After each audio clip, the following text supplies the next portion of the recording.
Kā tu kā instruktors ieteiktu, ja vēl svārstās cilvēks starp manuālo un automātu? Kā tu ieteiktu saprast, ko tieši izvēlēties?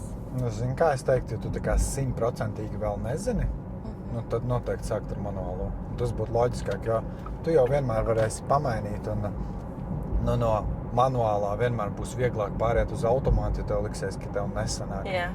Tā kā, ja tu 100% nezini, ka tu pieņemsim gribi iet uz manuālo vai uz automātu, tad es teiktu, sākumā pamēģini ar manuālo, paskaties, kā sanāk, bet ko gan es tā kā neieteiktu, ka nedari tā, ka ja tu pamēģināsi manuālo, ka tu jau pēc pirmās braukšanas, viss man nekas nesanāk. Tāpēc, kad ja tu nekad neesi braucis, tad pirmajā braukšanā vienmēr būs grūti, vienmēr liksies, ka viss jūg, kā vispār to var iemācīties un tā tālāk.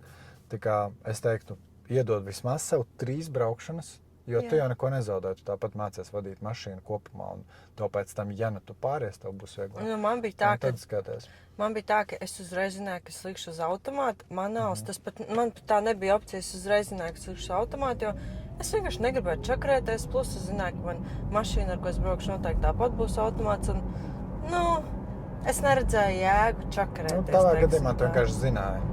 Vienkārši zināju, ko darīs. Man nelikās, man nebija tā doma galvā, ka varbūt kaut kad noderēs. Man tā nebija.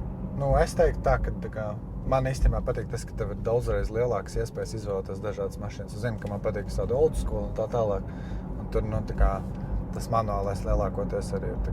Es negribu nevienu tur reklamēt uz automātu vai uz manuālo, bet tas ir kā tiešām pēc saviem ieskatiem. Jā, pēc saviem ieskatiem, ja tu zinās, ka tev iespējams varbūt vajadzēs to manuālo, tad, protams, uz manuālo.